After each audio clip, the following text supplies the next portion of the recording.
जय हिंद, जय भारत। दोस्तों, आज मैं 13 जनवरी 2026 का डेली करंट अफेयर प्रस्तुत कर रहा हूं। दोस्तों, दिन भर के महत्वपूर्ण करंट इवेंट पर आधारित रहता है मेरा ये वीडियो। बेहतर जानकारियों के साथ और नवीन प्रश्न, बेहतर व्याख्याओं के साथ मैं आज की ये वीडियो प्रारंभ कर रहा हूं। ये रहा पहला क्वेश्चन। अमेरिका के राष्ट्रपति डोनाल्ड ट्रंप ने कितने अंतर्राष्ट्रीय संगठनों, एजेंसियों और आयोगों को समर्थन रोकने की घोषणा की? गाइस, इस प्रश्न का सही उत्तर निम्न ऑप्शनों में ऑप्शन ए 66। ऑप्शन ए इस प्रश्न का सही उत्तर है। अमेरिका के राष्ट्रपति डोनाल्ड ट्रंप ने संयुक्त राष्ट्र की जनसंख्या एजेंसी यूएनएफपीए सहित कई अंतर्राष्ट्रीय संगठनों से अलग होने की घोषणा की है। ट्रंप ने 66 संगठनों, एजेंसियों और आयोगों को अमेरिका का समर्थन रोक दिया। अमेरिका ने भारत के नेतृत्व वाले इंटरनेशनल सोलर एलायंस आईएसए से भी अलग होने का फैसला किया। अमेरिकी विदेश मंत्रालय ने कहा कि प्रशासन के अनुसार ये संस्थाएं कुप्रबंधित, अनावश्यक फिजूलखर्ची वाली है और देश की संप्रभुता तथा समृद्धि में खतरा बन सकती है। नेक्स्ट क्वेश्चन, जनवरी 2026 में राष्ट्रीय वस्त्र मंत्री सम्मेलन 2026 कहां आयोजित हुआ? गाइस, इस प्रश्न का सही उत्तर निम्न ऑप्शनों में ऑप्शन ए गुवाहाटी इस प्रश्न का सही उत्तर है। वस्त्र मंत्रालय और असम सरकार ने गुवाहाटी, असम में राष्ट्रीय वस्त्र मंत्री सम्मेलन आयोजित किया है। इस सम्मेलन का उद्देश्य 2030 तक 350 अरब डॉलर की वस्त्र उद्योग और 100 अरब डॉलर के निर्यात के लक्ष्य को बढ़ावा देना। विषय थीम भारत के वस्त्र विकास, विरासत और नवाचार, India textile weaving growth, heritage and innovation.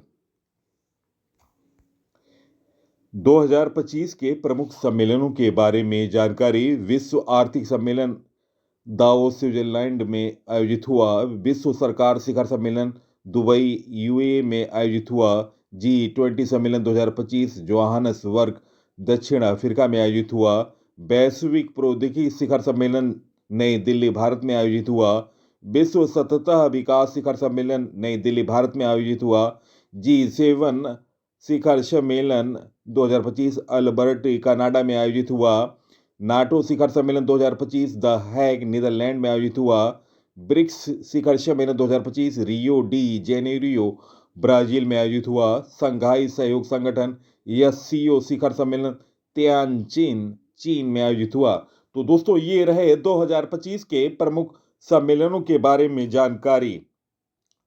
Next question, राष्ट्रीय सांख्यिकी कार्यालय एनएसओ द्वारा जारी पहले अग्रिम अनुमानों के अनुसार वित्त वर्ष 2025-26 में भारत की वास्तविक जीडीपी विकास दर कितने प्रतिशत रहेगी? गाइस, इस प्रश्न का सही उत्तर ऑप्शन बी 7.4%। ऑप्शन बी इस प्रश्न का सही उत्तर है। राष्ट्रीय सांख्यिकी कार्यालय एनएसओ द्वारा जारी पहले अग्रिम अनुमान के अनुसार देश की वास्तविक रियल जीडीपी वृद्धि दर 7.4% तक पहुंचने का अनुमान है। यह वृद्धि मुख्य रूप से विनिर्माण क्षेत्र में तेज सुधार के कारण देखने को मिल रही है, जहां उत्पादन वृद्धि 7% रहने की संभावना है, जबकि पिछले वर्ष 4.5% थी। नेक्स्ट क्वेश्चन, खेलो इंडिया बीच गेम्स 2026 की मेडल टैली में पहला स्थान किसने हासिल किया? गाइस, इस प्रश्न का सही उत्तर ऑप्शन ए कर्नाटक इस प्रश्न का सही उत्तर है। दोस्तों, खेलो इंडिया बीच गेम्स 2026 का यह संस्करण दूसरा था। स्थान था दीव का घोघला बीच, दादरा और नगर हवेली और दमन और दीव। शुभंकर था पर्ल, एक डॉल्फिन। तारीख 5 जनवरी से 10 जनवरी 2026 को खेलो इंडिया बीच गेम्स आयोजित हुए। मुख्य खेल था बीच वॉलीबॉल, बीच कबड्डी, बीच सॉकर, सेप Katra, पेचक सिलाट, open water swimming. Demo खेल थे मलखंब और रस्सा कशी। दोस्तों, खेलो इंडिया विंटर गेम्स, खेलो इंडिया बीच गेम्स के मेडल टैली के बारे में जानकारी। पहला रैंक स्थान हासिल किया है। कर्नाटक ने 3 स्वर्ण, 2 रजत, 6 कांस्य, टोटल पदक जीता 11। दूसरे स्थान पर तमिलनाडु 3 स्वर्ण, 2 रजत, 3 कांस्य, टोटल पदक 8। तीसरा स्थान पर है मणिपुर 3 स्वर्ण, 2 रजत, 2 कांस्य, 7 टोटल पदक। मध्य प्रदेश चौथे स्थान पर है 3 स्वर्ण, 1 रजत, 1 कांस्य, टोटल पदक 5। पांचवें स्थान पर है हरियाणा 2 स्वर्ण, 4 रजत, 2 कांस्य, टोटल पदक 8। नेक्स्ट क्वेश्चन, भारत की जनगणना 2027 का पहला चरण कब आयोजित होगा? Most important question. आने वाली परीक्षाओं में इस तरह के क्वेश्चन निश्चित तौर से दिखाई पड़ेंगे। गाइस, इस प्रश्न का सही उत्तर निम्न ऑप्शनों में अप्रैल सितंबर 2026। इस प्रश्न का सही उत्तर ऑप्शन सी। दोस्तों, केंद्र ने भारत की जनगणना 2027 के पहले चरण की अधिसूचना जारी कर दी है। इस वर्ष 1 अप्रैल से 30 सितंबर के बीच सभी राज्यों और केंद्र शासित प्रदेशों में घर घर जाकर जनगणना का काम किया जाएगा। प्रत्येक राज्य और केंद्र शासित प्रदेश द्वारा निर्धारित 30 दिनों की अवधि के दौरान जनगणना का काम किया जाएगा। दोस्तों, भारत की जनगणना 2027 के मुख्य तत्व।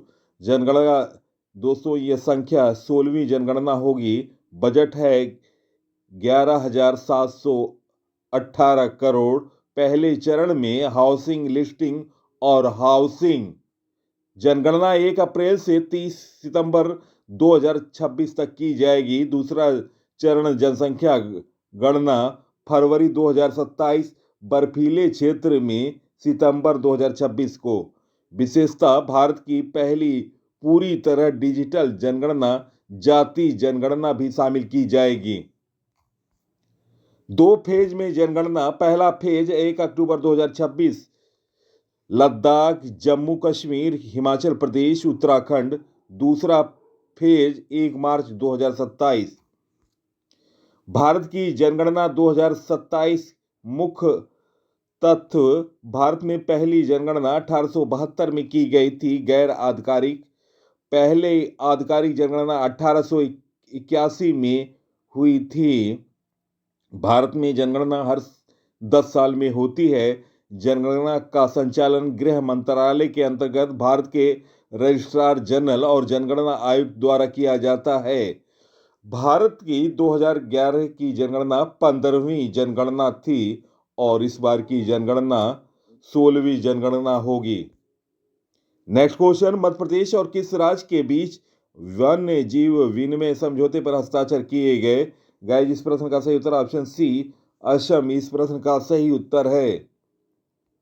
मध्य प्रदेश और असम के मुख्यमंत्री ने 8 जनवरी 2026 को गुवाहाटी में वन्य जीव विनिमय समझौते पर हस्ताक्षर किए। मध्य प्रदेश के मुख्यमंत्री मोहन यादव और असम के मुख्यमंत्री हेमंत बिश्वा शर्मा हैं। इसके तहत असम मध्य प्रदेश को 50 जंगली भैंसे, 1 जोड़ा 1 सींग वाला गैंडा और 3 किंग कोबरा देगा, जबकि बदले में मध्य प्रदेश 1 जोड़ा टाइगर, बाघ और 6 मगरमच्छ असम को प्रदान करेगा। उद्देश्य है मध्य प्रदेश में विलुप्त हो चुकी जंगली भैंसों की प्रजाति को पुनर्जीवित करना और जैव विविधता को बढ़ावा देना।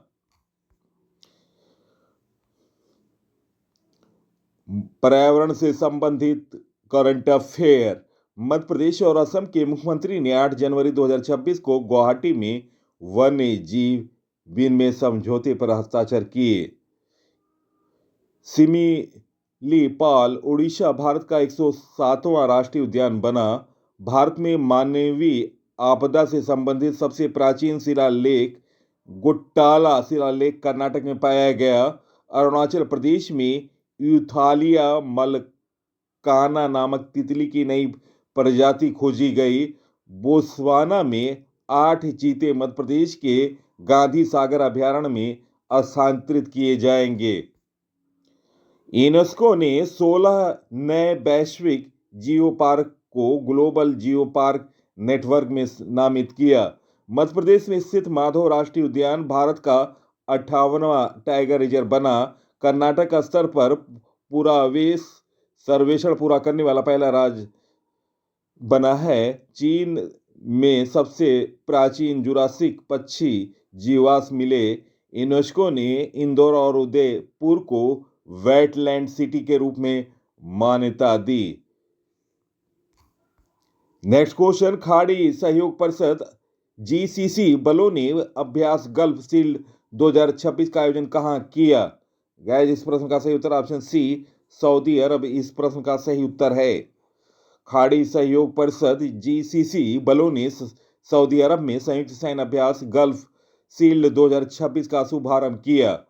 अभ्यास का उद्देश्य सभी खाड़ी सहयोग परिषद जीसीसी सदस्य देशों के बीच सामूहिक रक्षा को बढ़ावा देना। खाड़ी सहयोग परिषद मध्य पूर्व के 6 अरब देशों का एक क्षेत्रीय संगठन है। इसकी स्थापना 25 मई 1981 में की गई थी। मुख्यालय रियाद सऊदी अरब है। सदस्य देश हैं Bahrain, Kuwait, Oman, Qatar, Saudi Arabia, UAE. Saudi Arabia के बारे में जानकारी, राजधानी सऊदी अरब की रियाद है। राजा है सलमान, क्राउन प्रिंस और प्रधानमंत्री हैं मोहम्मद बिन सलमान। मुद्रा है सऊदी रियाल। पड़ोसी देश हैं जॉर्डन, इराक, कुवैत, कतर, संयुक्त अरब अमीरात, ओमान, यमन। प्रमुख सैन्य अभ्यास 2025, गरुड़ सैन्य अभ्यास भारत और फ्रांस के बीच हुआ। मित्र शक्ति 2025 भारत और श्रीलंका का सैन्य अभ्यास। अभ्यास जीमैक्स भारत और जापान का सैन्य अभ्यास। समुद्र शक्ति नौसैनिक अभ्यास भारत और इंडोनेशिया का सैन्य अभ्यास।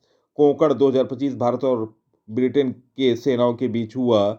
ड्रोन कवच अभ्यास भारतीय सेना ने अरुणाचल प्रदेश में किया। फ्रीडम एज अभ्यास 2025 अमेरिका, दक्षिण कोरिया और जापान का संयुक्त सैन्य अभ्यास। जापाड 2025 सैन्य अभ्यास बहुपक्षीय सैन्य अभ्यास रहा जो कि रूस में हुआ। अभ्यास INROKN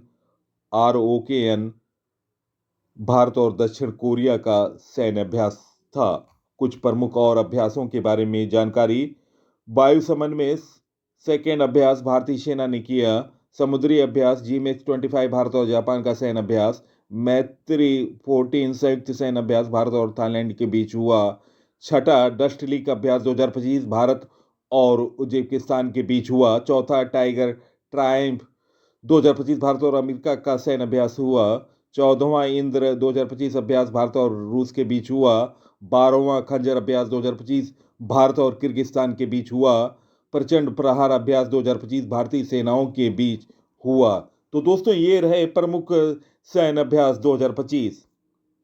नेक्स्ट क्वेश्चन, हाल में उत्पन्न स्टार्म गोरेटी ने किस महाद्वीप को प्रभावित किया? गाइस, इस प्रश्न का सही उत्तर ऑप्शन बी, यूरोप इस प्रश्न का सही उत्तर है। यूरोप 8 से 9 जनवरी 2026 से स्टार्म गोरेटी के नाम के शक्तिशाली तूफान की चपेट में है। इस तूफान ने ब्रिटेन, फ्रांस और अन्य पश्चिमी यूरोपीय देशों में प्रतिकूल स्थिति पैदा कर दी है। स्टार्म गोरेटी को एक वेदर बम यानी अचानक तीव्र होने वाला मौसम सिस्टम कहा जा रहा है। तूफान में अटलांटिक महासागर से गति लेते हुए बेहद तेज हवाएं, भारी बर्फबारी, बारिश और समुद्र लहरें पैदा की है। नेक्स्ट क्वेश्चन, कैंसर की प्रारंभिक जांच और निदान के लिए आशा बैन मोबाइल यूनिट की शुरुआत किस राज्य में हुई? गाइस, इस प्रश्न का सही उत्तर ऑप्शन सी, गुजरात इस प्रश्न का सही उत्तर है। गुजरात के मुख्यमंत्री भूपेंद्र पटेल ने गांधीनगर में कैंसर की प्रारंभिक जांच और निदान के लिए हादसा हुआ मोबाइल यूनिट का उद्घाटन किया। यह वैन फेफड़े, स्तन और गर्भाशय ग्रीवा सहित 10 प्रकार की कैंसर की जांच कर सकती है। वैन में EVA pro diagnostic mammography unit और विशेषज्ञ टेली कंसल्टेशन की सुविधा शामिल है। 200 राज्यों की प्रमुख योजनाओं के बारे में जानकारी, मुख्यमंत्री प्रतिज्ञा योजना बिहार में चल रही है। मुख्यमंत्री कलाकार पेंशन योजना बिहार में चल रही है। इंदिरा सौर गिरिजल विकासम योजना तेलंगाना सरकार द्वारा चलाई जा रही है। ज्योति योजना केरल सरकार द्वारा चलाई जा रही है। एक देश एक धड़कन अभियान संस्कृति मंत्रालय द्वारा चलाई जा रही है। विकसित कृषि संकल्प अभियान त्रिपुरा सरकार द्वारा चलाई जा रही है। पिंक ई रिक्शा योजना महाराष्ट्र सरकार द्वारा चलाई जा रही है।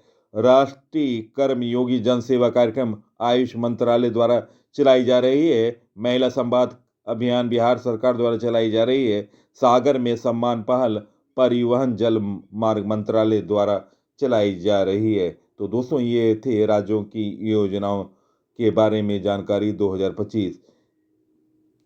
क्वेश्चन, केंद्र सरकार द्वारा शुरू किया गया कर्मयोगी क्लासरूम किस योजना का हिस्सा है? गाइस, इस प्रश्न का सही उत्तर ऑप्शन बी कर्मयोगी क्लासरूम इस प्रश्न का सही उत्तर है।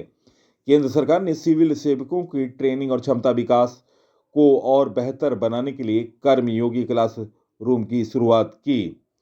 दोस्तों, यह IGOT, दोस्तों इसका फुल फॉर्म है इंटीग्रेटेड गवर्नमेंट ऑनलाइन ट्रेनिंग। कर्मयोगी की प्लेटफॉर्म पर एक नया AI आधारित फीचर है।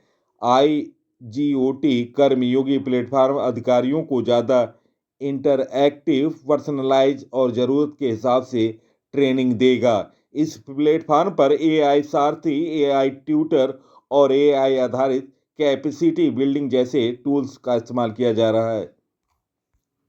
नेक्स्ट क्वेश्चन, ISO IEC 42001 प्रमाणन प्राप्त करने वाली पहली पेमेंट्स कंपनी कौन बनी? गाइस, इस प्रश्न का सही उत्तर निम्न ऑप्शनों में option B financial software and system FSS, option B इस प्रश्न का सही उत्तर है। दोस्तों, पेमेंट सॉल्यूशन का transaction processing company financial software and system FSS Bharat, मध्य पूर्व ME, एशिया प्रशांत APAC और दक्षिण अफ्रीका में ISO IEC 42001 प्रमाणन प्राप्त करने वाली पहली पेमेंट्स कंपनी बन गई। दोस्तों, ISO International Organization for Standardization, दोस्तों अंतर्राष्ट्रीय मानकीकरण संस्था है जो वस्तुओं और सेवाओं के लिए वैश्विक मानक तय करती है। स्थापना 1947 में हुआ। मुख्यालय है जिनेवा, स्विट्जरलैंड। इसमें 160 प्लस देश का राष्ट्रीय मानक निकाय सदस्य है। नेक्स्ट क्वेश्चन, भारत की पहले वंदे भारत स्लीपर ट्रेन किन दो शहरों के बीच शुरू की जाएगी? गाइस, इस प्रश्न का सही उत्तर ऑप्शन बी गुवाहाटी से हावड़ा, ऑप्शन बी इस प्रश्न का सही उत्तर है। देश की पहली वंदे भारत स्लीपर ट्रेन असम के गुवाहाटी कामाख्या स्टेशन और पश्चिम बंगाल के हावड़ा कोलकाता के बीच चलेगी। नेक्स्ट क्वेश्चन, जनवरी 2026 में किस मंत्रालय ने डेटा संचालित शासन को बढ़ावा देने के लिए नए लोगो और शुभकर सांख्यिकी लॉन्च किया गया? इस प्रश्न का सही उत्तर ऑप्शन सी सांख्यिकी एवं कार्यक्रम कार्यान्वयन मंत्रालय, ऑप्शन सी इस प्रश्न का सही उत्तर है। नेक्स्ट क्वेश्चन, हाल में ICGS 2.0 रैंकिंग में किस राज्य की पुलिस ने देश में पहला स्थान हासिल किया? गाइस, इस प्रश्न का सही उत्तर ऑप्शन ए उत्तराखंड इस प्रश्न का सही उत्तर है। ICJS यह एक राष्ट्रीय संघ है जो पुलिस, CCTNS, ई-कोर्ट, ई-जेल, ई-फोरेंसिक और ई-अभियोजन जैसे न्याय प्रणाली के प्रमुख स्तंभों को एक डिजिटल प्लेटफॉर्म पर जोड़ता है। आधार यह रैंकिंग तकनीकी दक्षता, डिजिटल नवाचारों, डेटा एकीकरण के आधार पर NCRB द्वारा तैयार की जाती है। रैंकिंग में शीर्ष 3 राज्य हैं उत्तराखंड, हरियाणा, असम। नेक्स्ट क्वेश्चन, वर्ष 2026-27 की अवधि के लिए संयुक्त राष्ट्र सुरक्षा परिषद के नए अस्थायी सदस्य कौन बने? गाइस, इस प्रश्न का सही उत्तर ऑप्शन डी उपरोक्त सभी। दोस्तों, वर्ष 2026-27 की अवधि के लिए संयुक्त राष्ट्र सुरक्षा परिषद के नए अस्थायी सदस्य हैं बहरीन, कोलंबिया, कांगो, लाताविया और लाइबेरिया। दोस्तों, निम्न ऑप्शनों में उत्तर होगा ऑप्शन डी। नेक्स्ट क्वेश्चन, प्रधानमंत्री नरेंद्र मोदी ने 72वीं नेशनल वॉलीबॉल चैंपियनशिप 2026 का वर्चुअली उद्घाटन कहाँ किया? गाइस, इस प्रश्न का सही उत्तर ऑप्शन बी वाराणसी इस प्रश्न का सही उत्तर है। प्रश्नों का चयन, पीसी सर की लगातार मेहनत और अपडेटेड जानकारी निश्चित तौर से आपको पसंद आई होगी। आप इस वीडियो को सोशल साइटों और स्टडी ग्रुपों पर शेयर करें। इसी के साथ मैं इस अंक से विदा ले रहा हूं। अगले अंक में आपसे मुलाकात होगी। तब तक के लिए नमस्कार। वंदे मातरम। जय हिंद, जय भारत।